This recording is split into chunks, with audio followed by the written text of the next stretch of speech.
Hey, Gary. This is the Big Motor Small Blade podcast. My name is Buddy Pulley, the host of the Big Motor Small Blade podcast, joined, of course, by my co-host of the Big Motor Small Blade podcast and Kyle Larson fan, Seth Dolby. We have front stretch reporter Anthony Damn Cott, and then the guy frontstretch.com calls a reporter, Chuck Folsom. We 3 out of 4 of us attended a race at 2.5 of us attended a race at Bristol. One of us was pretty incapacitated the entire night. I'm talking about myself. Yeah, what's up, boys? How we feeling? Shitty. Okay, all right. Let's get it. Do you have a word, Seth? Mixed would be a proper way to put it. Okay, Anthony. Let's go with discomforted. Okay. I would like to say. I got it. Do I not get a word? Can I change my answer? Can I change my answer? Nope. That's not how this works. Threw his mic away. I'm gonna go with Crisco because brother, what is Crisco? That? Goodyear's gonna have to Crisco their asshole because I'm gonna rip them a new one here in about 5 minutes. Hey, I had no idea where you were going with that one. Okay. Anyway, do we just want to start with Goodyear or can I what Chuck wants to say something? Let's let Chuck. I just wanted to change my feelings listen, I just wanted to change my feelings to mixed, and the reason being is Seth already took that one. Torn, because as the known Bristol Motor Speedway defender to the grave, and diehard lover till I die, I actually thoroughly enjoyed my weekend at Bristol because the race that I went and watched on Thursday night was pretty good, and the race that I watched on Friday was pretty good. So, and then Saturday happened. It's a great thing we don't cover trucks in Xfinity. We definitely do cover Xfinity in some regard, though, buddy. I don't know if you noticed that or not. Yeah, I mean, that's a debate for off the show, but I thought both those races were actually pretty good. But anyway. You're not wrong. I have a bone to pick, actually, if we're going to go down this road. The caution on lap 5 for Cole Custer was complete horse shit, and it cost Sheldon Creed the win. This occurred, flat tires occurred. Lap 2, actually. Lap 2, my apologies. Other people got flat tires throughout the race, and guess what? There weren't cautions for it. So, no, we're not comparing it to the Cup Series. We're not comparing it to the Truck Series. We're comparing it to the same group of people that same night. And guess what? It didn't happen because I guess he was a contender and he had a chance of winning the regular season title. So that's why the caution came out. But yeah, pissed me off because he should have gone 3 laps down and Sheldon Creed should have won the race. So on Gary, I will back that statement and say he blew a tire, tabbed the wall off too, and then coasted around the outside. They waited for the field to pass and then threw the yellow. It was not it was bull, but whatever. That was the one score out of 2 nights. So shout out to Dale Jr. for 7th place finish. We're going to talk about Dale Jr. Don't you worry. Okay, good. Don't you worry. Good. Let's talk about the company he endorses for some fucking reason. Okay. All right. Someone riddle me this. Okay. So the only explanation we could gather about why the spring race happened the way it did was because of the temperature. That's the only plausible cause, right? Mm-hmm. Okay, so how is it that it was cold in the spring, and then they do a tire test, and it was hot in the middle of the summer? Both had high tire wear, and then we come back with temperatures kind of right in the middle, and we have none. Because there were 4 cars on track on the test. Okay, valid. Thank you. Anyone else? Cool. All right. Cool. And it was during the day. It's true. I mean, it doesn't make sense. It doesn't. I mean, it does make sense. But what doesn't make sense is that they've been in Goodyear's been in fucking business for 100 years, 100 fucking years, right? Sure. You can't build they need to go back to building shoes because I have a pair of Goodyear shoes. They're not that bad. Goodyear tires suck dick. Okay, here's the one Out thing. of spite, I will never put those tires on my car. Like, It seems like they'd be great for your road car because they don't degenerate at all. But no, I think the assumption that Goodyear sold everyone a lie is, I think, bullshit. Clearly, they were told not to tell anyone that this was going to happen, and all the teams pretended to not know. It's bullshit. There's a reason the 5 cars showed up the way they did. It's because they knew it wasn't going to happen. yeah. Okay. And the media was absolutely complicit in this. I listened to the teardown on the way home from yesterday.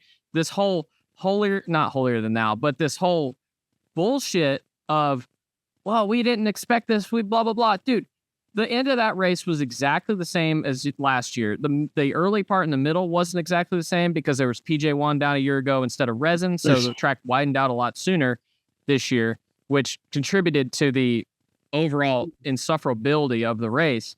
But at the end, this was the exact same race as a year ago. And it should have been because they brought the same fucking tire. So obviously it was going to look the same.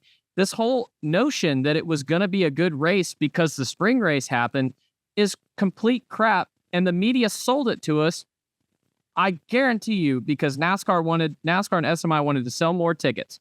That's exactly what happened. They lied to everybody and are acting like they're shocked that it happened this way.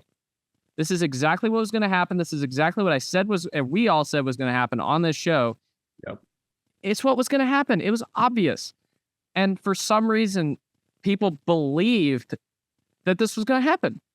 I don't understand it. The naivety of NASCAR fans and people in the surrounding area is just too high right now.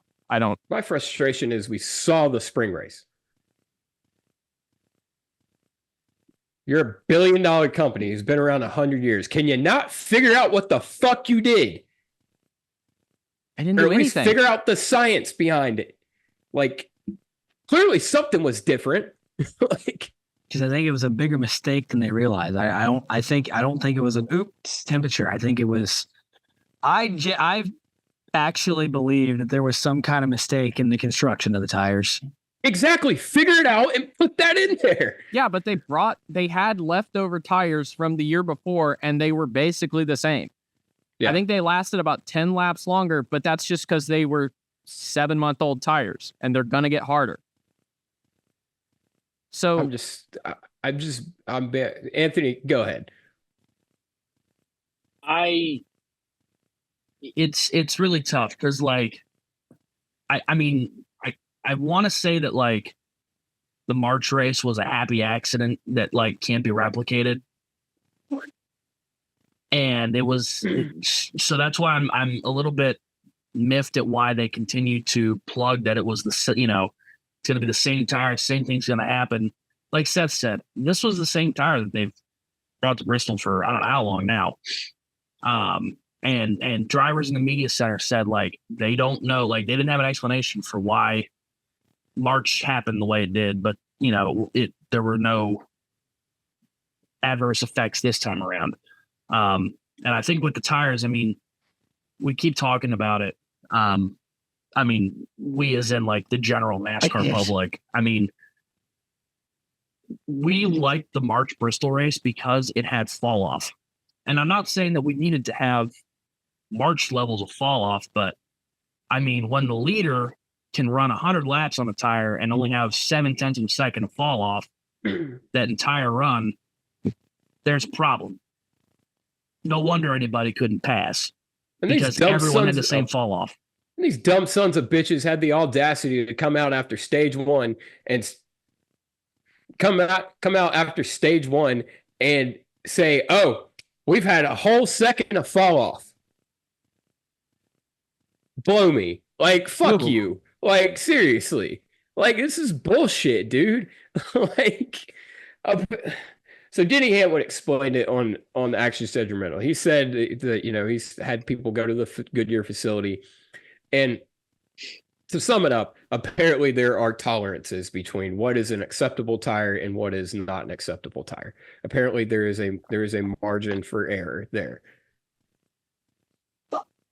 there's some sort of discrepancy in the date codes is essentially what we're saying. Which sounds like Goodyear just doesn't give a fuck. because clearly if there's that much discrepancy in the fucking... That's not a discrepancy in tire compound though. It's literally, it is, Well, it can no. be this type, it could be this to this, literally in how the compound is made. It can be this to this. I don't know what this to this is. I don't know. It's probably not as there. wide as it sounds. Well, clearly it fucking is, because No, it's not. Denny said that there was like 0.4 of a second of difference in just different date codes at Martinsville last year. Same Well, that's construction, always just been the different. thing in like the entire history of NASCAR, though. Sometimes a team gets a bad set of tires. And they No, go he back said that shouldn't be a thing. Like, I mean, it's gonna be a thing. It's like you're building. You're like using a friggin' I don't know. I'm not scientific. If you're but going to manufacture a set of tires for, or an amount of tires to use for an entire race weekend, that all doesn't get done at the same time, because that's not possible. That's not feasible. So that is going to be the case. the only way for them to make it perfect is to take the human aspect out of it completely. well, fucking take the human aspect of it out of it. How many How do you do fucking that? millions of dollars do you make a whole fucking weekend? People are losing jobs all across the fucking America because we're taking the human aspect out of it. Why is Goodyear the fucking one company that doesn't then? Look, I'm not trying to defend Goodyear here, but clearly the job of NASCAR tire manufacturer is not that coveted, because no one puts in bids to replace Goodyear when their contract comes up. So apparently it's not that big of it's not that important of a job. Whatever I'm trying to say. I'll tell you why. It's because NASCAR builds shitty fucking race cars, and their way to fix it is to blame Goodyear. I'm not even going to harp on Goodyear, because it's not Goodyear's problem that NASCAR built a dog shit race car and won't fix it. We didn't have a problem. We didn't have a problem for a long time. We went to Bristol with whatever we'd been going to Bristol before and put on good racing in the old car.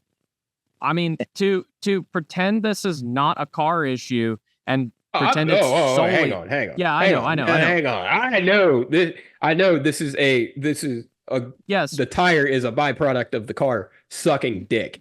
But also, when we are able to, you don't know what happened, you know what happened, whatever the fuck happened in the spring, and you are a company of that size and that capability, and you just don't fucking figure out a way to fucking even remotely replicate it. That's the fucking problem. Or that's a big fucking problem. They should have absolutely brought the red tires. But people would have been like, because people are dumb, they would have freaked out and been like, what, how we had a great race in the spring, blah, blah, blah. I hate to break it to y'all, and not y'all, I mean, the viewing public. The type of tire fall off we saw at Bristol in the spring is not the kind of tire that you build for. No. It's not what you're actually want to have either. Yeah, it's not what you're trying to have. It was great for that one race, and it was a happy little accident, I guess. I guess it was an accident. We all didn't expect it to happen there. Yeah. But yeah, no, that's not the type of tire fall off you're looking to have if you're building for it. So even if you give me that Goodyear and NASCAR thought that is what was going to happen this weekend, that shouldn't have been what they tried to do anyway. So it's a failure on all fronts. And again, I go back to it. I'm pretty sure that everybody, including the media, Jeff Gluck and Jordan Bianchi included, they are absolutely responsible for this. Bob Pockrass, they are all absolutely 100% responsible for the level of disappointment that this fan base experienced. And also, the people should have known. They're not, you should watch a couple races and like deduce what's going to actually happen. But no, this was never going to happen again at the fall race. Now, if they don't do anything, it could happen again at the spring race. Absolutely could. We get a cloudy day. It's a little colder. It won't be as bad as last year because the teams will be kind of on aware of it to some extent, but it absolutely could happen again in the spring. So there you go. Buy your tickets for the spring, everybody. Fill the place up. Make the night race dirt. I'll leave. Hard to argue against the dirt race after that. I will leave right now. Yeah. No, I'll let the door hit you on the ass, bud. Chuck, sorry. I agree that it's a failure on Goodyear's part to not understand what happened in the spring race, but I refuse to put the blame for the racing product on Goodyear.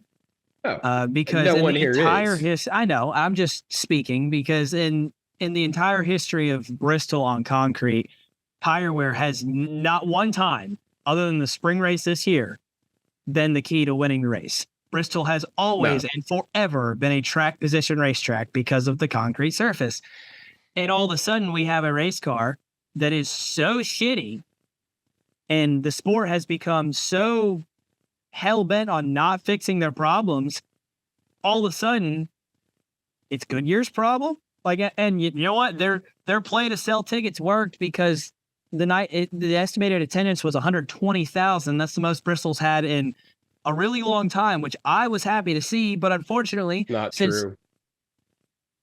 That's not a factual statement. 2022 sold out. Sold out. And then that's not what the actual attendance was. It looked pretty packed to me.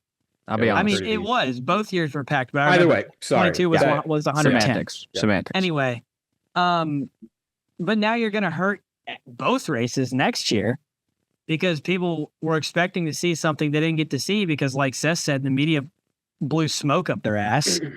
And I don't understand why our fan base is so naive, because this is the fourth time, to my knowledge, that this tire has been brought to Bristol. So you had 3 prior races to look at, 2 of which happened in the same month. Those 2 sucked and looked exactly like this one. So I wouldn't pick the outlier as the one I'd bank on happening. Anthony, you're media. Why did you lie to us? Don't look at me. Chuck's also media. Why did Chuck lie to us? I didn't lie to nobody.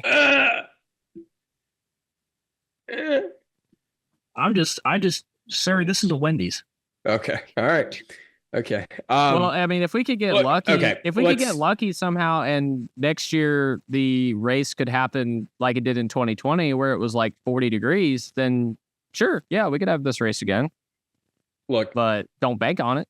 Look, we have beat the shit out of a dead horse for a long time about this car, but they're not doing anything about it, so we have to keep doing it. Well, yes, but also we have seen where the tire has been the biggest piece to fixing things.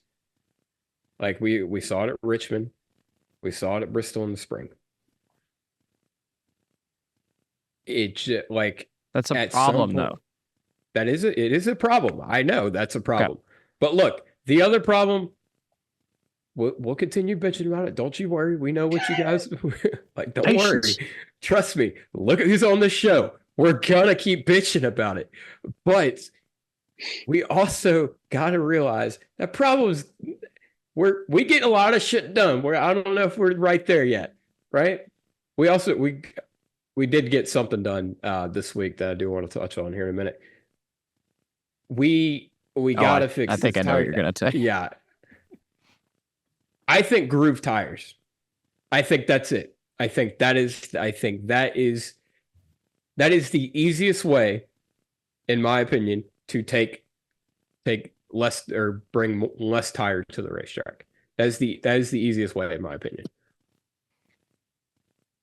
I don't know anything. I'm fucking stupid as hell, but you know what? No one else is fucking saying anything. We've said groove tires before, but I mean, I wouldn't count on the company that can't fix their product they've been making for, as you say, a very long time to suddenly build another one from scratch and then be better. I mean, how hard does it got to be? Just, make grooves. I don't know. Apparently, it's pretty. You want to add? You want to keep the human element and making fucking tires? Have some dickhead fucking putting grooves in them. I don't know. Yes. Okay. So to answer your prompt, yes, that would be the easiest way to do it. I mean, look, we're all But- about taking the easy way out in this sport, apparently. But yes, that is absolutely what NASCAR is all about. So I'm surprised they haven't done it yet. Yeah.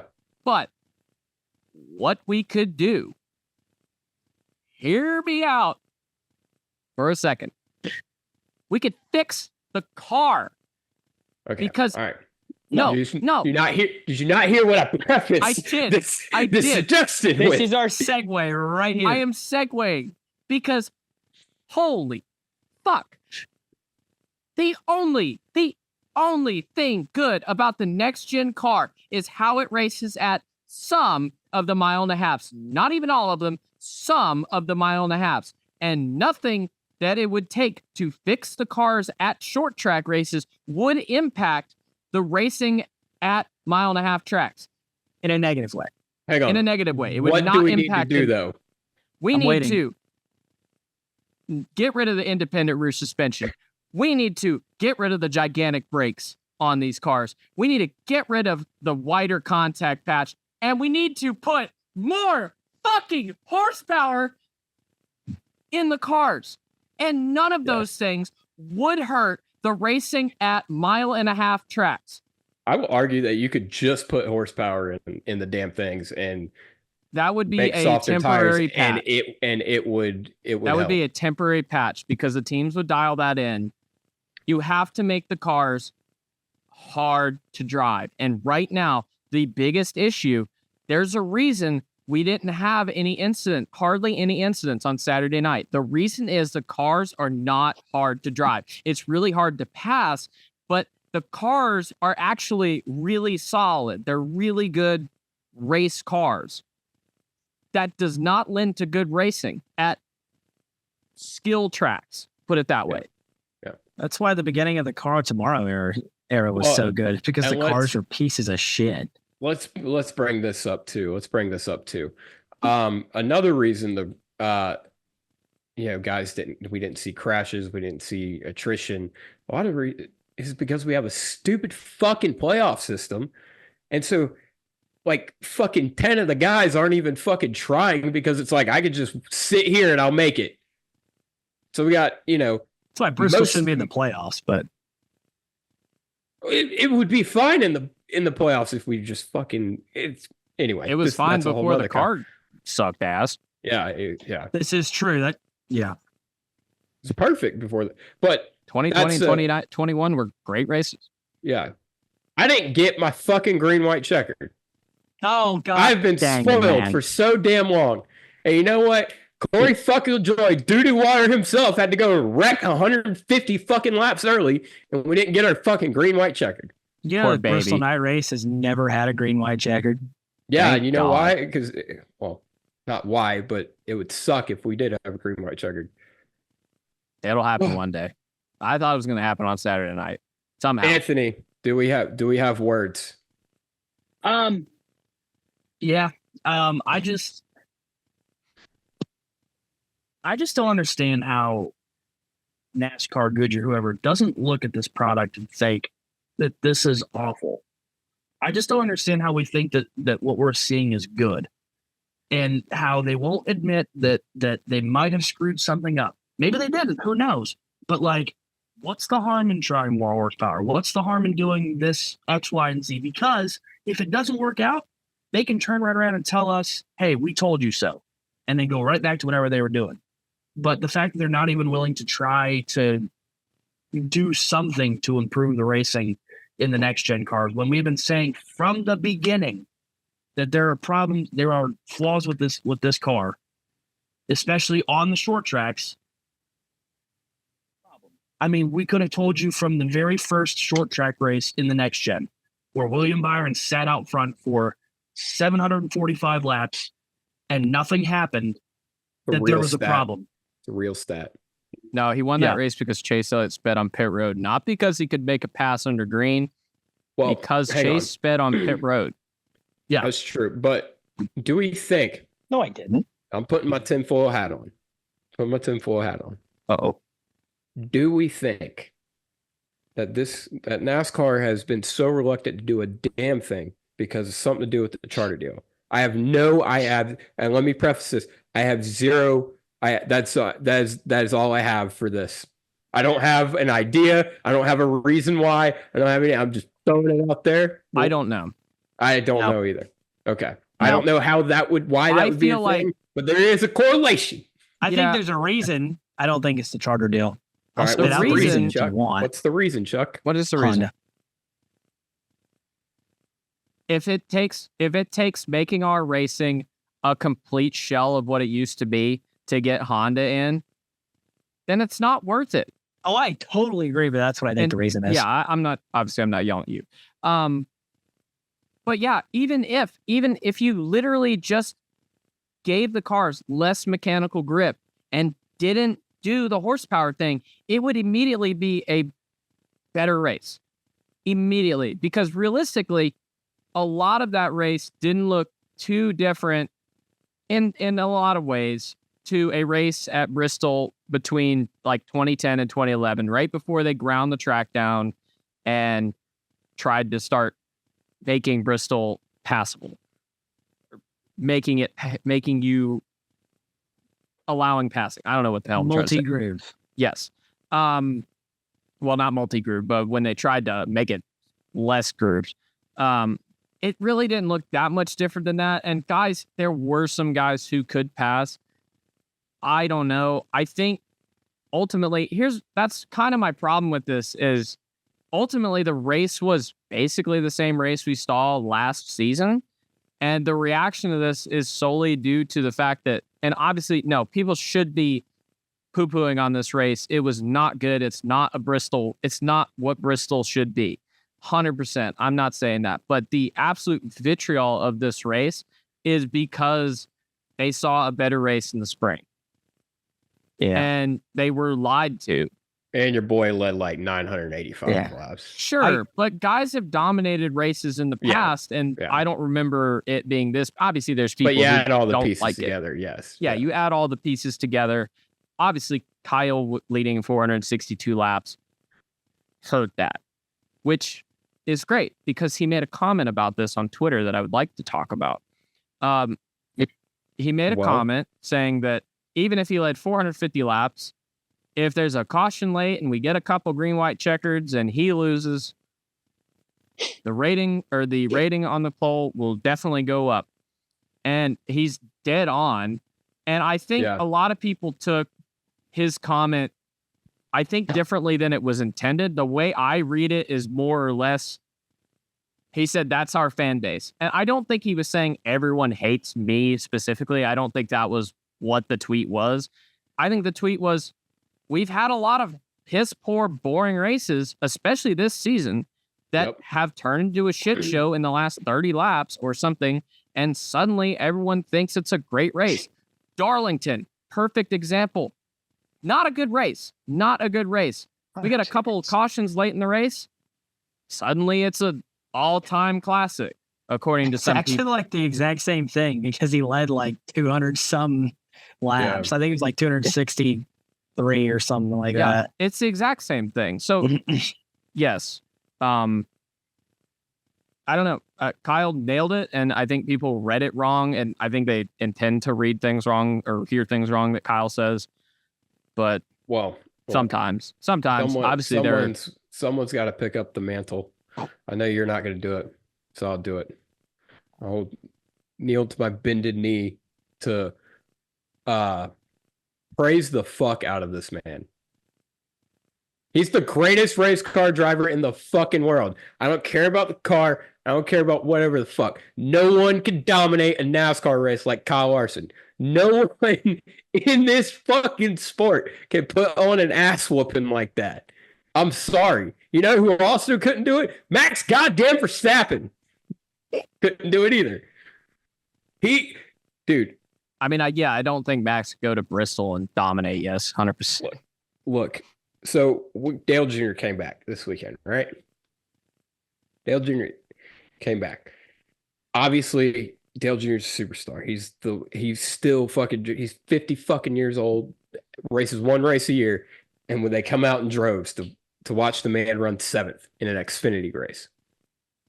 Enjoyed it too, by the way. And goddamn enjoyed it. They always do. We have a great time. Everybody, it is a unifying thing. It's one of the few things in this way. Talking shit about Corey LaJoie and watching Dale Jr. Those are like the two things. That's like two things we're all unified on. And we're missing the superstardom that is Dale Jr. because we see that. We see that every year. Once a year, we see, oh, yep, we're missing that. We're definitely missing that. Kyle Larson's the guy. Different way of doing it, but Kyle Larson is the superstar for NASCAR. Like he has the ability to raise or plummet the sport. Kevin Harvick said it about Dale Jr. His performance stunted the growth of NASCAR.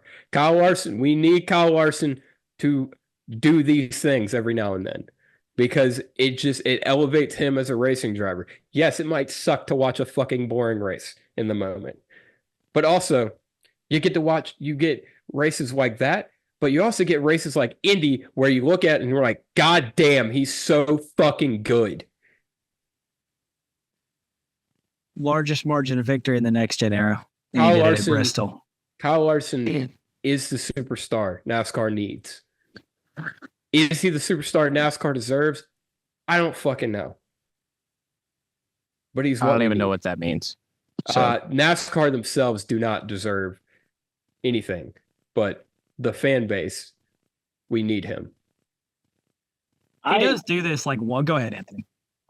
Well, I mean, I was just gonna say, listen, blowouts are going to happen in any sport, right? Yep. We watch, people watch college football every week, and every week there's some, Alabama is playing some Division III, with a bunch of farmers as Southeastern Fort Wayne State players. University, yeah. Alabama versus the Big Motor Small Blade podcast, yeah. Exactly, yes. And it ends in an 83-6 blowout. BMS like it's going to happen. It's going to happen. Seth and I, as Panthers fans, know what it's like to be blown out way too often. Yeah, on Gary. Don't ever say that again. Know what it's like to be blown, but knows what it's like to be blown out. Oh, man. Bring out the Crisco, baby. Hey, I don't care. We got that fucking dub this week with the red rifle, bitches. Let's go. Anyway, it's going to happen, right? And see, as of late, it's been Kyle Larson who's been running away with races. Whenever it turns into one car just leading the entire race, it usually is Kyle Larson. There's a point in time where it was Martin Truex. Now it's Kyle Larson.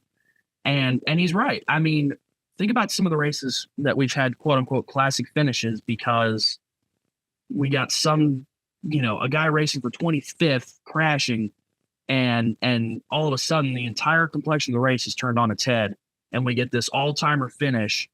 And all of a sudden, everyone just conveniently forgets that the race, maybe the race was bad. I mean, think about, I'm not going to say Watkins Glen was a bad race. I'm not going to say that by any means. But like the finish that we saw last week does not happen without overtime. Yeah. Like it took us going into overtime to get there. Otherwise, no, Chris Buescher runs away with the entire thing or Shane Mangisbergen passes him and runs away with the entire thing. The only reason we got that good finish is because of overtime. And all of a sudden, everyone was like, this is an all-time classic. Which, I mean, granted, it was the best Watkins Glen race in a while. Not a high bar. Bar's like way down there. Yeah, not a high bar, but like just forgot that like it still wasn't a great race until the finish. So I think Kyle hit the nail right on the head. Because had a caution come out with anywhere under 25 to go, not saying it had to be a green light checker, but if the caution came out under 25 to go and, Bubba Wallace finished third, if he was able to get through and win, or if someone else that wasn't the 5 car went on to win the race because he got a better restart or he just ran through Kyle Larson to take the lead, all of a sudden it's the greatest race of all time because the guy who dominated didn't win because, strategy, when really it was just a shitty restart or some bad luck.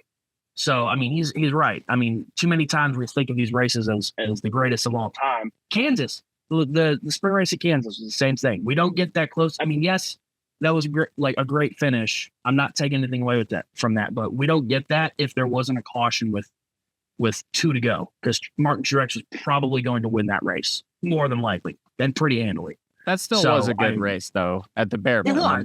It was, but even still, I mean, like, people just conveniently forget about, the other 495 laps. And 5 laps were great. Something that a lot of other people forget about. I brought this up last week, and I think since he won, I'm going to bring it up again. People talk a lot about Kyle Larson choking races away. Yeah. I mean, yeah, you're not gonna win all fucking 35 races you're able to win. And also, have you seen restarts in the next gen era? It's either at a track where you need a push and the arrow you can't get away from. So, you're fucking sitting duck in the lead at these races. Or B, if we'd have had a restart on Saturday night with 3 to go and gone to overtime or some shit, he would have gotten hit. He would have either had to decide to take the bottom to try and avoid getting hit and leave the top open, which was the better lane on a restart, or take the top and risk getting hit, which I'm sorry, he absolutely would have, I think. Maybe Chase wouldn't have done it. I would have blamed Chase for doing it because he kind of owes Kyle 1 or 2. But, that would have happened, and somehow that would have been Kyle choking the race away, even though he got run over. I don't know, whatever. This is stupid. And then Bristol Classic. Yeah. Instant Bristol Classic, where we didn't do anything for 495 laps. Yeah. I'll be honest, as terrible as this race was, I will look back on this race fondly just as a historic moment that it was. I mean, Kyle Larson led the most laps anyone's ever led at Hendrick Motorsports in a race. He also only 2 guys have ever led more laps than Kyle Larson, or 2 races has anyone ever led more laps than Kyle Larson. It was Kelly Yarbrough twice. He does things that we don't see happen very often anymore. Well, and also it is a refreshing reminder of, oh yeah, some of these guys still are fucking elite. Yeah. Did you see the tweet that comes out every week about the if the finishing order was based off everyone's the top 10's last 50 lap median speed or whatever, and obviously Kyle's at the start finish line and everyone else is basically in turn 4. Yeah, Chuck's showing it real quick. Wow. Yeah. Yeah, so everyone's basically in turn 4 there. The amount of people who, again, think the car was illegal. The 5 team hasn't been penalized for anything in the next generic except the louver thing, which all the Hendrick cars were, and it actually didn't even run in a race. So actually, as far as in-race penalties, they have gotten a grand total of 0 in the next gen era. Unless someone can correct me. I'm 99% sure that's the case. If you really watched, fucking good. Well, if you watch the race and you watch Kyle, which admittedly I watched a lot of Kyle, he drives differently than everybody else.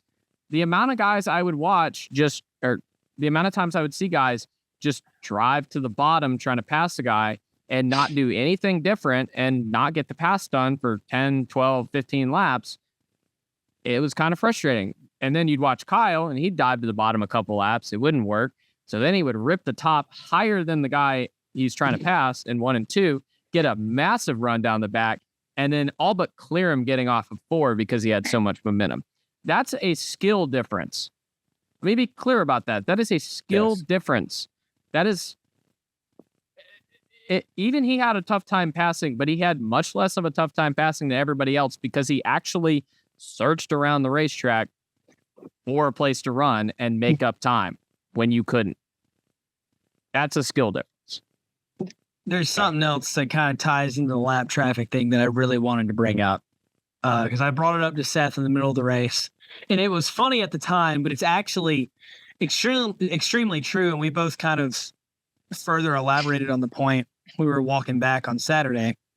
The only thing that made, aside from the lead, with Larson leading a million laps, the only thing that made that race watchable and probably more watchable than last year's Bristol night race was the 66 car. God bless whoever was in that car. I think it was Josh Bilicki. Yeah. Okay. So Josh Bilicki was so slow. And the reason that matters is because even Kyle would have a tough time passing somebody. He'd get to a car that was good at running the top, like Daniel Suarez. No, I didn't. We have the meats. And he wouldn't be able to pass him for a couple laps. And then all of a sudden, here would come Josh. There's Josh Bilicki running the top out of the leader's way. And he's 10 miles an hour off the pace. He backs up the lap car that the lead lap guys can't pass, and they get around him. They go to the next one. That made them able to get through traffic. And the reason that matters is because there was actual speed discrepancy, which is something we have not had in the Cup Series in the next gen era at all, because they're all made into the same place. So it's a spec series. And that's why like the Xfinity race was good, and there was passing, and guys were getting lapped because the cars at the front, the Haas cars, the Gibbs cars, the JRM cars, are faster than the cars at the back of the field. So when they catch them, they can pass them. Had Josh Bilicki not been out there, I guess, doing free advertising for Arby's for 2.5 hours, because I'm sure he made it on TV every 5 minutes. Dude, Arby's can confirm or deny. They got some damn good sliders. I mean, Kyle lapped him probably 15 times, so he at least got on TV 15 times. They have made him smaller in the past couple of years, which pissed me off, but they're still damn good. And they got rid of the pizza ones, which really pissed me off. But anyway, had Josh Bilicki not been there, we'd be crying about this race even more, because it would have taken all the leaders another 30 laps to get by some of the cars they were trying to lap. Larson never laps Truex without Josh Bilicki. He would have run behind Martin Truex for the entire final 90 laps. And then Chase would have caught him and never been able to pass him. And it just like baffles me that NASCAR can't look at that and say, wow, speed discrepancy. That actually allowed cars to pass. Maybe we need more of that. And I know, buddy, you have something to say, but I have another point that kind of ties into this.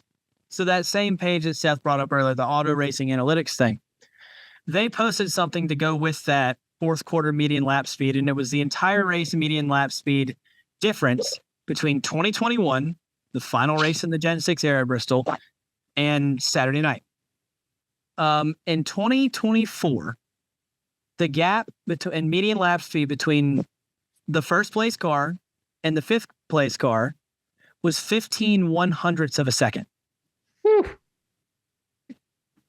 The gap between the first place car and the 15th place car was 51 100ths of a second. So I guess basically half a second. Yeah. No, like 0.051. Half a second. No, it's half a tenth. That'd be That's half a that tenth. Buddy Foley math right there. That's half a tenth. Half a tenth. Point zero. Oh, okay. The gap between first between first and 15th in 2024 was 0.051. In 2021, the gap between first and fifth was 0.079. Okay, there we go. The only car that was 0.2 of a second slower than the fastest car on Saturday night was the 66 over the entire race on median lap speed. That's a problem. And I'm going to end it with that thing off the road, bruh. No, I like Arby's. I'll be okay if they open up a couple more locations. Please, they should keep coming back. Yeah, we just made the entire point why that car needed to be there. Please, bring a couple more. Tell Carl to bring a couple more of them things. We're about to have another one because old Corey LaJoy has, like I said, we get the shit done on this podcast. I put out a poll about 3-4 weeks ago, and it said, all right, who is available to drive the 7 car? Because we need to get this sumbitch fired a couple weeks early. And I'll be damned if the son of a bitch didn't get fired this week. Justin Haley answered the call. Justin Haley will drive the 7 car for the rest of the year. Corey LaJoy in 2025. Corey LaJoy will drive the 51 car the rest of the year. TBD on where the fuck he's going next year. I hear Arby's is hiring. He'd fuck up my sliders. I don't want him near my sliders. Imagine if we put him in the 66 car. Put the fries in the bag, Corey. Corey would be in the fuck. Like, you think he's in the way now. He would be in the fucking way in the 66 car. Dude, if Corey bagging curly fries that'd blow his fucking, he wouldn't be able to handle that. You think Josh Bilicki could outrun Corey LaJoie in equal equipment? Yes. Josh Quite Bilicki possibly. could outrun Corey LaJoie in a foot race if you put Corey LaJoie in the 66 car. Don't forget, Josh Bilicki ran the 19 Xfinity car for Joe Gibbs Racing earlier this year at Portland. So, and I don't remember that race too well, but I don't think he did pretty badly. No, Josh Bilicki's pretty good. No, yeah, compared to Corey LaJoie in Chase Elliott's car, getting outrun by his own car until it crashed. So well, you just made this whole fucking thing a bummer, Anthony. Because here I was thinking, all right, Corey got a downgrade, but then I'm thinking about, well, he could have been in the 66 car instead. There's still next year. There's still next year. There's still next year. We don't know where he's going next year because apparently Rick Ware doesn't believe in him enough to sign him long term. I feel like we know who's going in the 51 next year then. Who? The guy who used to drive the 51. Ryan Newman. Cody Ware. God bless y'all. Oh. Why would they? Maybe. I mean, why would they have put him in the 15 when Kaz Grall has been doing really good this year? They did that. But why wouldn't, I mean, you think there's a path where Kaz takes that ride instead? Yeah, if he's got the money. I don't know. And then Corey just gets relegated to the 15 with Riley Herbst and I don't Cody Ware and all understand. them. I don't really understand why you'd keep Corey at all. Like, what does he bring? Does he bring sponsorship? Even if he does, what does he bring? He brings some mid-ass talent to the truck series because that's what's about to happen. I will say, I think if I saw a tweet, I believe it was from Corey's PR. Someone had asked her, like, which sponsors of Corey's that they should still be supporting even after the move to Rick Ware. And she had mentioned that I believe Schluter Systems and something else, I think, said like he was like, you should, bar. something like that. You should still be supporting them. Celsius. It was Celsius, sorry. It was Schluter and Celsius. And I'm glad I drink Red Bull.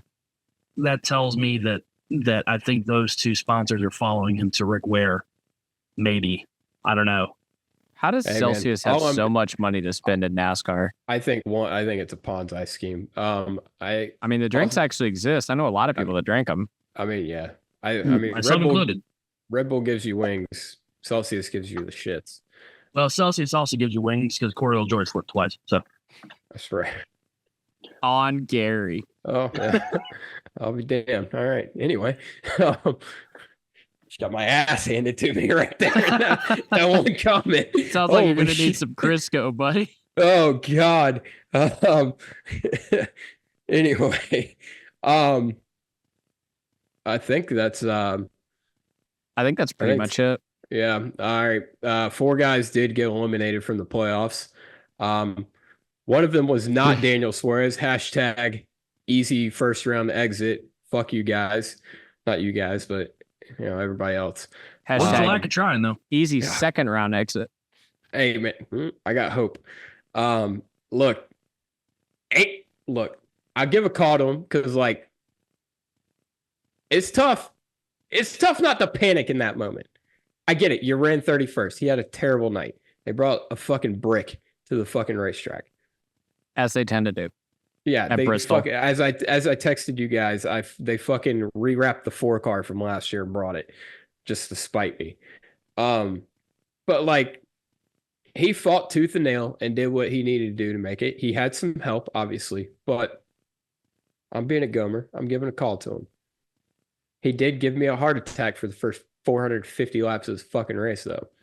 I was not happy. Seth thought I disappeared. I thought there was a possibility that you had left and were going home. Yes. I was pretty hammered too, so that would have been a very worrisome situation. Buddy, never mind. I'm not gonna. There was a joke we made over the weekend that I'm not going to repeat here. Yeah. But so as far as the eliminated drivers, we're all going to talk about one. And I got Ty Gibbs, and I don't have a whole lot to say about Ty Gibbs except that they've been kind of disappointing this year, if I'm being honest. I'm not shocked that they missed because I don't know he won 2 stages this year. Other than that, I've never noticed him at the end of a race except that I think Atlanta. I kind of noticed him ish. We talked about this last week. We talk about when is Ty Gibbs going to win, but he really hasn't been in position to win he's always fast early. Any races. Yeah, he's always quick early, but he's not ever there at the end. That sounds like a team issue, though. If he's fast early and falls off at the end, that sounds like a team issue.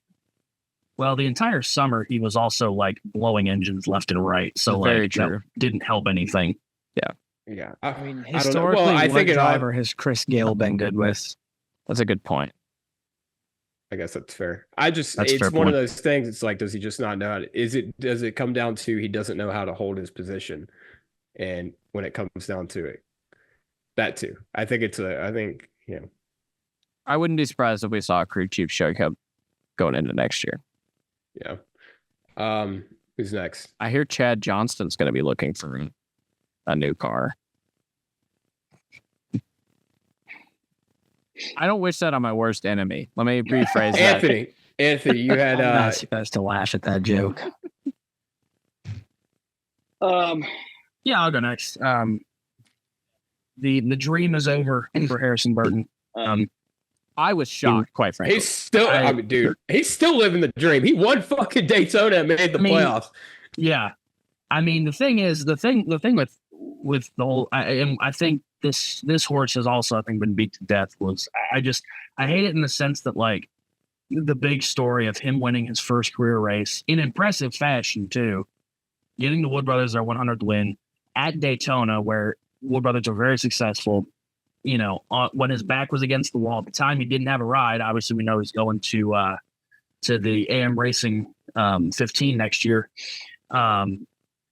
You know, that should have been the story, not how he's going to take up a spot and that he's going to be a first round exit. Which, like, I mean, yes, you do have to talk about that, but I just hate that was the overarching story over that, because that was a big moment for him and his team.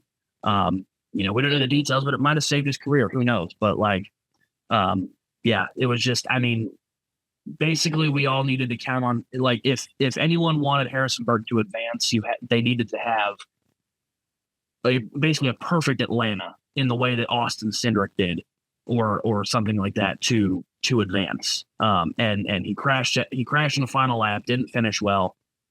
So from there we knew, I mean, it was going to be hard to make up. And then obviously the tire at Watkins Glen, and then of course the power steering issues at Bristol. I mean, it was just nothing went right for the team, which I don't think anything's gone right for that team since Ryan Blaney left. Well, actually since Paul Menard left.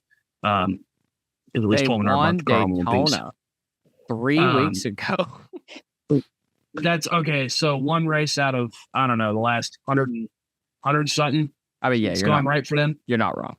So, like, you know, it's just, you know, I was at Daytona. I mean, the atmosphere was so electric when they won. It was really a cool story. Just a shame that, you know, it all came to an end so soon. I think it was all gravy for them. Yeah. Their championship was making the playoffs, I believe. So. Oh yeah. Yeah, because everybody there got a raise. Yeah. Based on how much money they're going to make at the end of the year. Chuck. Congrats, boys. We're finally getting that pool. Let's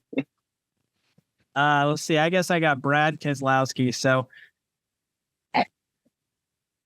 this round did not favor Brad Keselowski whatsoever. The reason being, there's a road course in it. And but his best road course. Yeah, but 10 years ago, he has not been good at anytime he's had to turn right in a next gen car. Brother has not figured that out. Let's be honest. It didn't help that he nearly got killed by William Byron's right front tire coming through the S's at Watkins Glen. That really didn't help. And then Bristol, I'm just gonna throw this out here, just so I can get one last fuck you at the next gen car. Brad Keselowski, who ran 20th all night and couldn't pass a single car, was 5th in fourth quarter median lap speed, which means if you had placed that car in second with 50 laps to go, pitted in the middle of that stint too. Doesn't matter. If you had placed that car in second with 50 laps to go, he probably finishes third. He probably finishes third. They qualified bad because I guess Brad was the only one fooled by the tires, according to what he said in the media center. And dumbass couldn't pass. So it sucks. It's unfortunate. Nothing really went right for that team in the latter half of the year because Chris didn't make the playoffs and they'd be moving on. And it was just a product of races that didn't favor him. So really one final thing about Brad Keselowski. If he actually, if they're not just covering for NASCAR and they actually did think that the tire were going to wear, they're dumbasses and they deserve to run 27th. Okay, I'm just gonna leave that there. Speaking of guys who, if you would have placed them about anywhere, they would run there because we placed them at the back and he ran in the back. Martin Truex Jr. Sorry, my buddy Pierre's probably watching and he's about to be real sad because I'm about to rip on his boy. Anytime, Seth and I were talking about this on the way home. Anytime Martin Truex Jr., doesn't matter how fast the car is, he faces adversity, he loses almost every time. I can't name a time he didn't. Coca-Cola 600, 2019, blew a tire, hit the wall, came back, won the race. Okay, that one time. That's it. That is the only, I racked my brain. I had a long way to go home to Bristol. Could not think of a fucking single one. Look, I said this to Kevin last year about Kevin. Playoffs be damned. You just want to win a damn race. That's it. It's your last year. You want to win a race. But I mean, dude, it's been his entire career. He faces adversity. He's done. Why are you speeding on pit road? I get it. You're going to make up time on the 5. Yeah, exactly. You're not going to pass the 5. No. Why are you pushing it that damn hard? You are going. The 99 is running fucking 550th. Like, he's not going to make it. He's not going to make up the points. He's literally on his own lap, and you gave a playoff advancement away, speeding on pit road. I just. I mean, in fairness, he did where he was caught speeding was on the curve, and the timing lines are very odd there. So that's a lack of awareness. Exactly. It is. Yeah. It happens to one person every race, though. Every time we go there. Well, it happened to 2 Gibbs cars. Yep. Happened to Ty Gibbs too. Well, it sounds like and they were wasn't unprepared. Denny Hamlin? What? That's shocking. Yeah, Denny Hamlin actually explained it well on his podcast. He's like, "Yeah, I run the outside of that time." Oh no, Hamlin advanced too, by the way. I know it's easy to get caught there. Seems pretty simple. So Martin Truex. I mean, him missing is not entirely a shock. They haven't been that good all year. He's had a couple shots to win, but they were all earlier in the year, and he hadn't really. I mean, the last one was what, Kansas? Maybe, yeah. And early May. Maybe Sonoma. Yeah. No, they weren't beating the 5 car. Yeah, I mean, he's just. You want me, I don't know, Martin, go win a race. Like, if you want to win. Here's my problem is Martin for like the last 3 years just sounded like he didn't give a fuck. And yes, correct. He clearly doesn't, and it clearly bleeds over to the team. Like, how is James Small supposed to give a fuck if his driver clearly doesn't? Because he gets on the radio after that and he goes, "Oh, I'm sorry, guys." And then gets out of the car and he's just like, "Yeah, Oh, well, like, I don't know. It sounds like dude won a championship and then didn't care. It sounds like, I mean, realistically, other than 2019, they were pretty good in 2019. But, I mean, it's kind of felt like he's been phoning it in ever since then. Okay. To be honest, Yeah. I mean, they were solid in 18 and 21. even in 21, what? They won 4 races, but 3 of them were really early in the season, and then they kind of dicked off for 3 months and then won a Richmond race. And we're just there. I know they made the Final Four or whatever, but it's not like they were great. Yeah, I mean, I don't know. It's none of these guys that missed were. This was a hard playoffs to handicap, honestly. I wasn't shocked by any of these 4 guys missing. So, yeah. I mean, I was a little bit when you have people like Chase Briscoe and Austin Cindric, who probably could have been just as easily a first round exit. True. Especially Chase Briscoe when he crashes out in Atlanta and is like enters Watkins Glen like 30 behind already. You know, I didn't expect him to advance at all, and then he somehow managed to score. I think I saw somewhere he scored like 80 points even with crashing in Atlanta. Like he scored 80 points throughout the round of 16. So like credit to that team and Austin Cindric. So, but in the aftermath of that, I'm not terribly surprised that he made it, just because like we know how good of a road course racer he is, and he's pretty good at tracks like Bristol, you know, skill tracks. So I can't say I'm surprised. I mean, he was the only guy that kept trying to use the middle line to pass people, which I'm surprised more people didn't do because it clearly kind of worked. Like, so he cleared the 11 and hung even with the 19 for like 10 laps before Corey LaJoy made his weekly appearance. Do you think the 19 team, over the past 4 weeks, they see what their driver's doing and his attitude at the racetrack, and they see what their next driver's doing, and what we know is not that great of equipment. Do you think they're excited for next year? I would be. I would be. Yeah. Because I think over the past 4 outside of Atlanta, I think the 3 of those 4 races, Chase Briscoe's kind of finally woken the hell up and been like, hey guys, this is why I actually do deserve a good cup ride at Joe Gibbs Racing, because I actually can drive a race car without, wrecking somebody with 5 laps to go for a win or in the final corner for Tyler Reddick. I think he's proved his worth. I think he's proved his worth the past couple of weeks. Like, they had a bunch of different problems at Bristol, and he managed to fight through it and come back with a solid finish. I think he also has an entire organization behind him right now. Exactly. That helps. Difference maker. Yeah.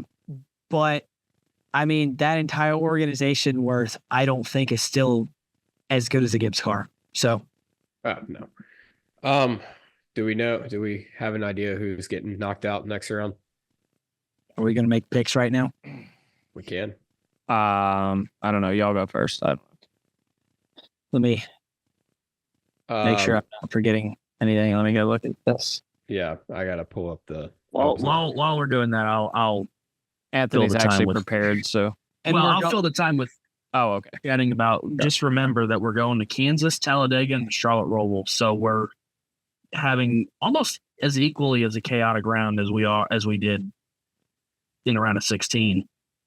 Just instead of a short track, we're going to a mile and a half. So, as soon as somebody says Joey Logano is going to get knocked out, he's going to win Talladega and run dog ass last in the other 2 races. Yeah, so. It's an even year. I'm not picking Logano to get knocked out. Like, it's not happening. Okay, there's. I'll go. You can go. Look, I'm going to be a gomer. I'm surprised. I think Briscoe's out. I think Joey's out. Fuck you, buddy.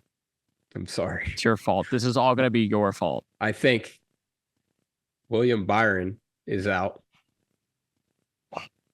And I think I'm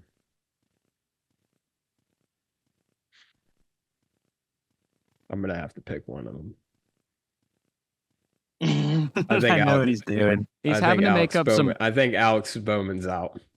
He's having to make up some bullshit to justify Daniel Suarez making it to the He's next round. going to win the Roval. He's going definitely to not, win the Roval. but okay. He's going to win the Roval. Okay. So, how about you want to put $20 on it, buddy?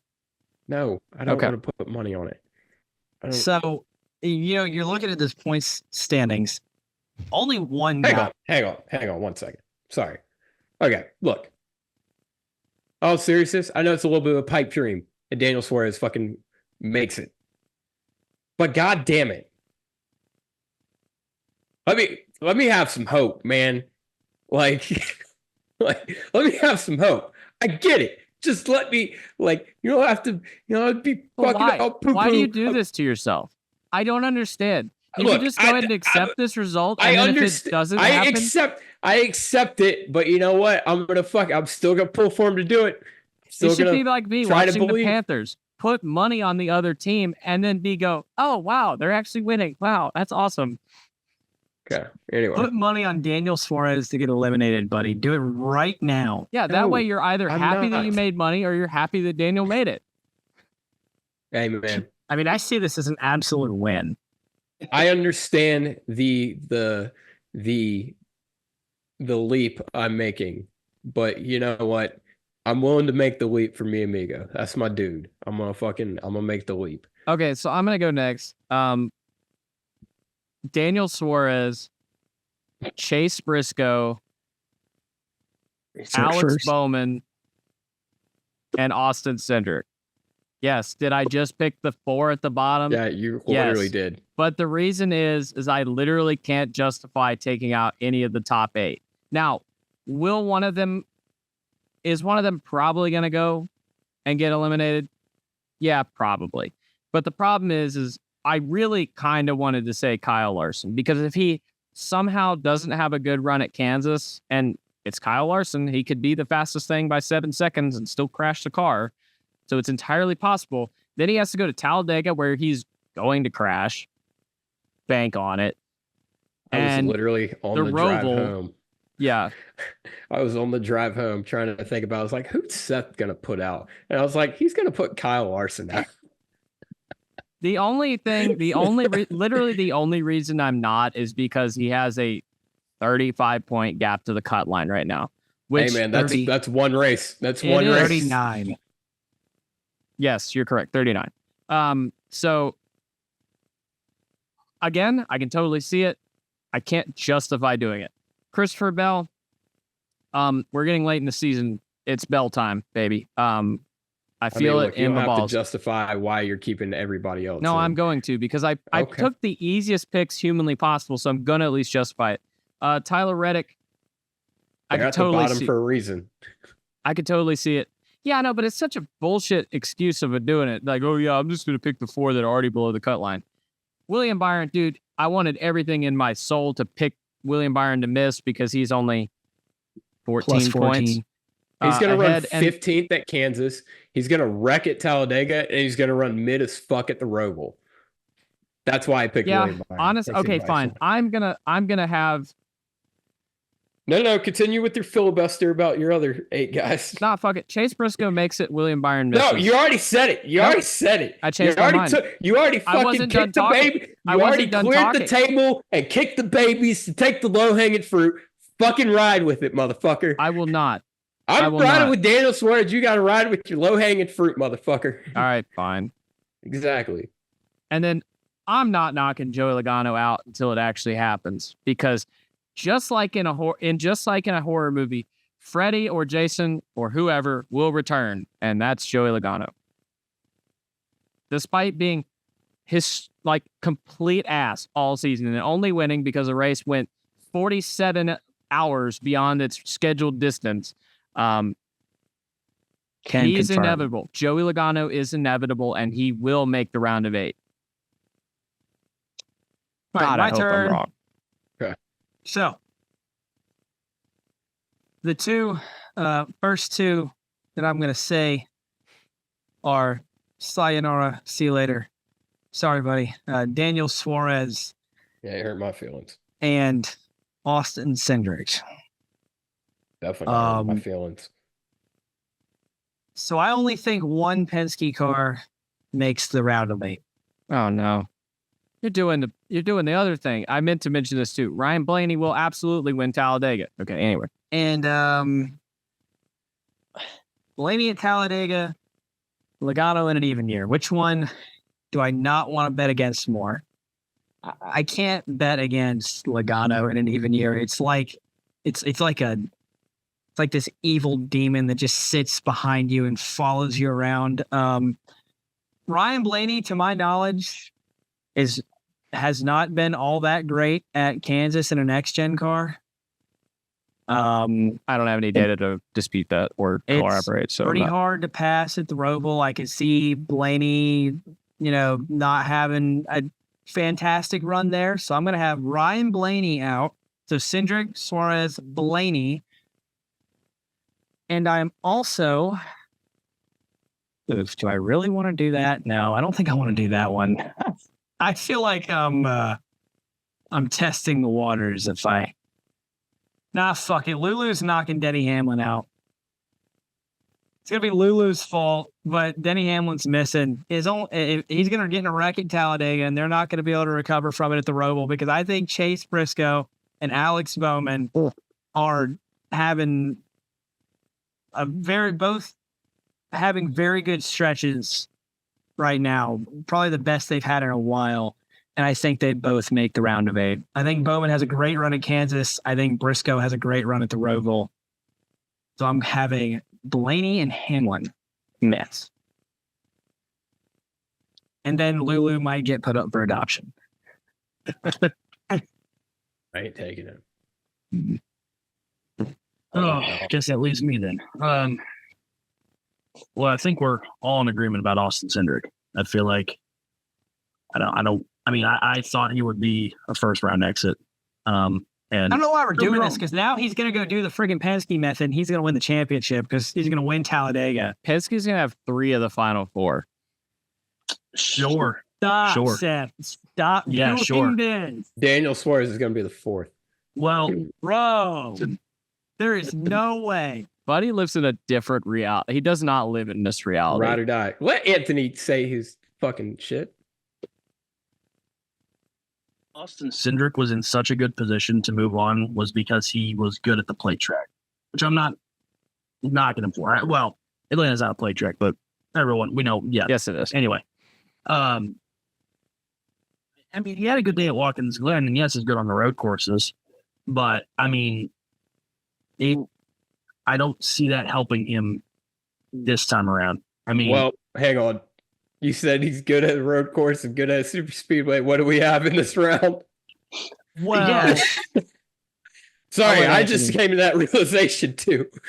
But this is your segment, so explain why the Roval is going to be different than Watkins Glen. There's plenty. Well, pick out of a hat. Let me start. Well, I'll start with Talladega first because I mean, we'll find a way to get. Like he probably could have won Daytona as well, and then he got wrecked with Josh Berry. He will find a way to be right down to that one. I think it's easier to stay alive in Atlanta than it is Talladega. Facts. The Roval, I mean, let's not forget the Roval has been reconfigured as well. We have a little bit of a different configuration to the Roval. Not saying it's going to make a huge difference, but it might be the difference in someone advancing or not. And while Austin Cindric is good at road courses, I've never really seen a lot out of him to like at the Roval. The Roval always has the wildest circumstances come about. And I think he's just going to find himself in too big of a hole to climb out of from Kansas and Talladega to do anything meaningful at the Roval. Yeah, he might get a top 5, but he might be too. I think he's going to be too far below to even try to work his way out through just pointing his way in. All right. So yeah, Austin Cindric for sure. I'm going to go with Alex Bowman. He's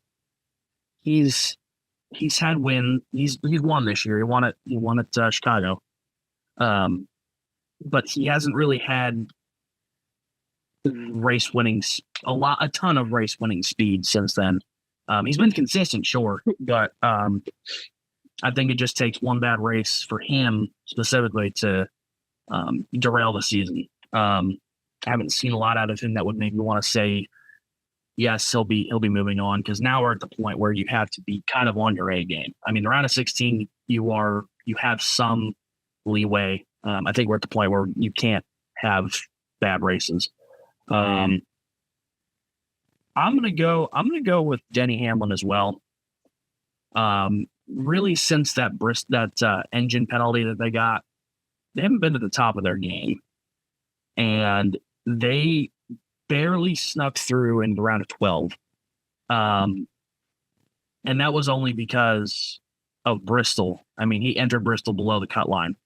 And he's either going to crash at Talladega, or he's going to do the same strategy that he had at Atlanta and not go anywhere. And then that'll be the one race where we don't have a big one, and he's going to finish, 26th. So I think Denny Hamlin might be the surprise elimination, at least for me. And honestly, I would, looking at this list, I mean, it's so hard. You can make the case for anybody else, but I mean, I think I don't think I'm inclined to go with Chase Elliott, but I'm not going to, just because he's really good at all of these racetracks. But he's also right near the cut line. I'm kind of with Buddy. I feel like Daniel Suarez might have himself a day at the Roval, honestly. Oh God. That's not even trying to let him cook. Let him cook. He's cooking meth. Not even trying to kiss Buddy's ass. I mean, listen, stranger what are you things doing have next happened. Monday, Anthony? Meth.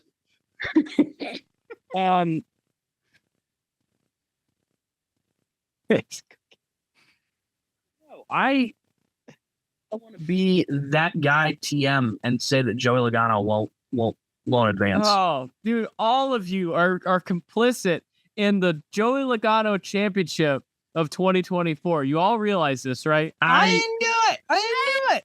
Listen. Hey, only thing I'm complicit in is the Bill France Cup going down to Mexico. All right, now in reality, when Joey Logano, first ever international champion in the Cup Series. Listen, I said like it. Well, Kyle Larson's Japanese on the podcast. I mean, Joey Logano has not done. I mean, Ford found a way to come alive this year, because there was a point where we all thought that Ford was just going to be absent the entire year. Ford found a way to kick it into high gear and could be favorites for the championship.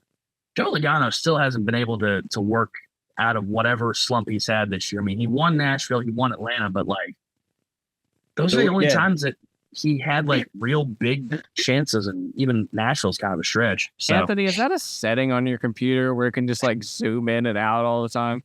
Yes. Okay. It's actually I do these on my iPad. Just so like Joey Logano, he can zoom in and zoom out of whenever the fuck. All right, we got it. Zooming out of the round of 12. So before a round of 4 of Joey Logano, Ryan Blaney, Austin Cindric, and Chase Daniel Briscoe Suarez. or some shit. All right, sundress dumbass. Someone else has to go for sundress. I didn't have anything. I have one. Hold on. I had to look something up. Oh, Jesus Christ. Okay, my sundress is Forrest and Leroy Raphael, who founded Arby's on July 23rd, 1964, which proceeded to sponsor Josh Bilicki on September 21st, 2024. I can't do math, but that was some even numbered years ago. Some decades ago, and they sponsored a race car that made the Bristol night race not like the worst race that has ever existed. So my sundress goes to you fellas for having the meats and sponsoring a slow ass race car. Wow. That's a good one. On Gary. On Yeah. Gary. You know what? We're just, we're rolling with it. We're rolling with the vibes. Daniel Suarez, man. Did you see him out there? Yeah. He ran, dude. I saw him Ain't every time nobody he could got a run. lap. Ain't nobody could have run 31st quite like him. I told him before the race. I said, Daniel, you're not going to run 35th tonight. Some bitch he didn't. Daniel Suarez. So anyway, my real sundress is whoever got the picture of Corey LaJoy mean mugging during the fucking press conference. The press conference of him getting fired fucking 8 weeks early. Getting traded.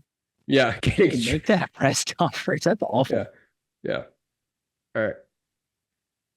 You want to go, Seth, or you want me to? Yeah, I'll go ahead and go. I'm going to be a Gomer because I've avoided it for the entire episode. But Kyle Larson for offering a lesson in teabagging to the entire field. That was an ass whooping. And you know what? It technically doesn't fit the sundress model because, like, Kyle Larson should go out there and ass whoop the field occasionally. But I don't care. Fuck it. Fair enough. Yep. I'm gonna give the sundress to the three non-playoff drivers who finished in the top 10. Darrell Wallace Jr., otherwise known as Bubba Wallace. I was about to say, who the fuck? AKA Bubbles as I well. heard him called Darrell Wallace Jr. in Hoping that we catch 7 you all years. off guard. Darrell Wallace Jr. Finished third. Ryan Preece finished 7th. lost me. Then Ross Chastain finished 10th. Since the playoff era, I've obviously Watkins Glen last week was a pretty big exception, but like normally we don't hear much about these non-playoff drivers once the playoffs start. And, it's no different. The cutoff races are an even bigger deal because we're all focusing on who's going to get eliminated, who's not, who X, Y, Z. And there's no focus put on non-playoff drivers, except maybe Josh Bilicki. But these three guys went out and finished top 10 in a race where passing was suboptimal, as we all agreed. Anthony forgetting the 2022 first round of the playoffs existed. Well, Yeah. But in an era where we all focus on playoff drivers this, playoff drivers that, I think these three guys should get their flowers. I do want to point out, Seth, you gave Kyle Larson sundress for teabagging the field. If he was wearing a sundress, it would make teabagging easier. So just a little note there. Can I do like a universal sundress here? Sure. Since none of us picked him, surprisingly. Dale Jr.? Shout out to Dale Earnhardt Jr., man. 7th. That was fun to watch. The old man still got it. Goddamn right. The old man has still got it. Goddamn right. And by the way, Arby's was founded 60 years ago. So 6 decades ago, the groundwork was laid for Josh Bilicki to make the Bristol night race watchable in 2024. So. Okay. Dumbass. I'm going to go with the media for blatantly lying to people that we were going to see the same race that we saw in the spring. Sorry, Seth. Damn it, Anthony. How could you? I'm so fired. Chuck, you're not excused from this either. I said I was sorry. No. Shut up, 1 and 2. Take that stupid ass jersey off. But we do have a win. This is true. All right, my dumbass. Since Buddy gets mad at me for doing this, I'm going to do it. I have 2 of them.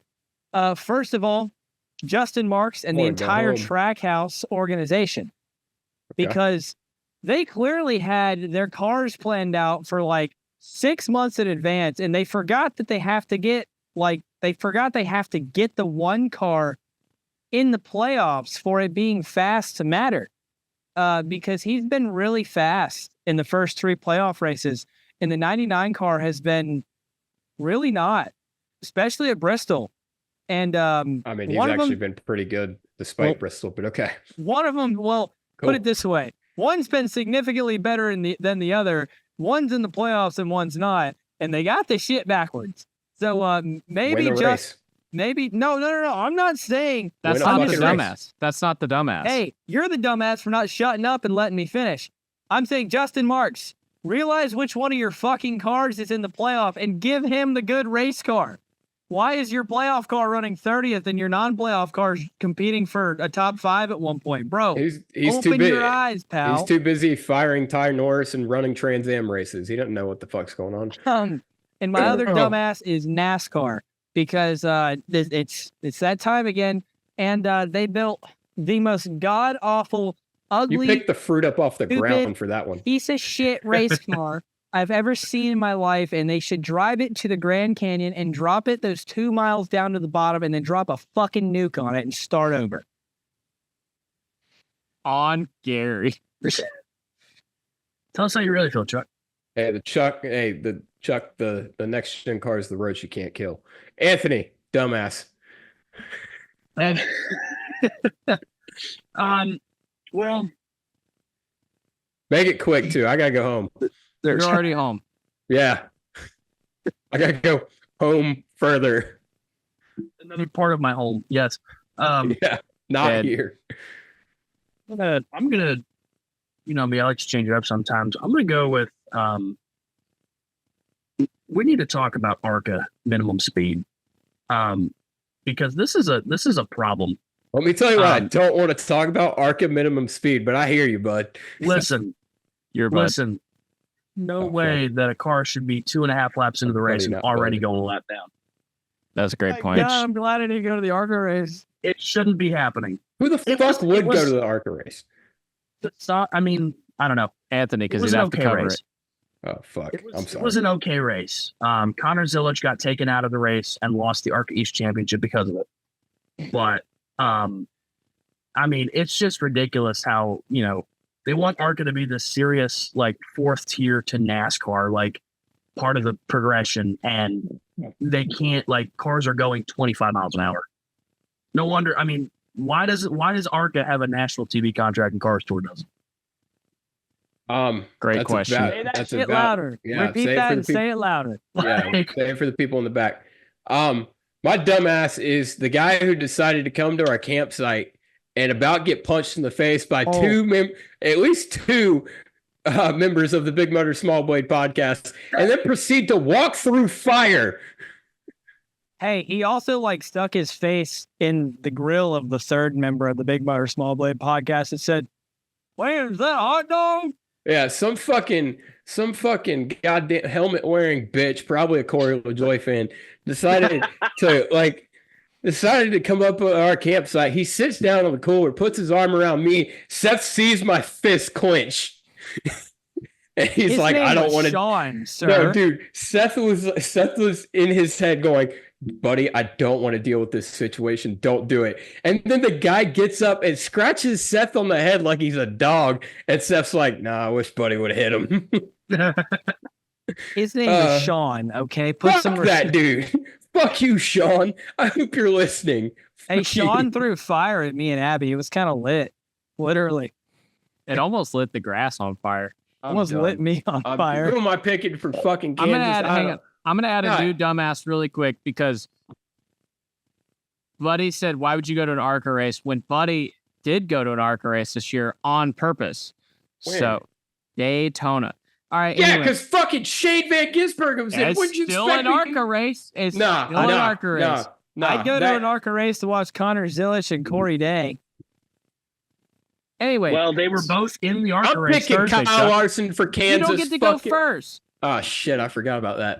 All I'm right, who pretty you sure I picking? won since Chuck didn't make a pick. Anthony didn't Yeah. make a pick, and I don't remember what Peter picked, but he's on the game, so it doesn't matter. So that means I won. And I'm going to go pick the same thing I picked last week, and I picked Denny Hamlin, so I'm going to pick Denny Hamlin again. Okay, I'm picking Kyle Larson for Kansas. I'm getting the fuck out of here. All right. Bye, Gary. Hey, wait a minute. Oh, wait, Chuck's got to say gotta something. pick. Oh, yeah, Chuck's got to pick. I'm picking big time Ross Chastain. Bye, y'all. Fair enough. Bye, Gary, again. Go fuck yourself.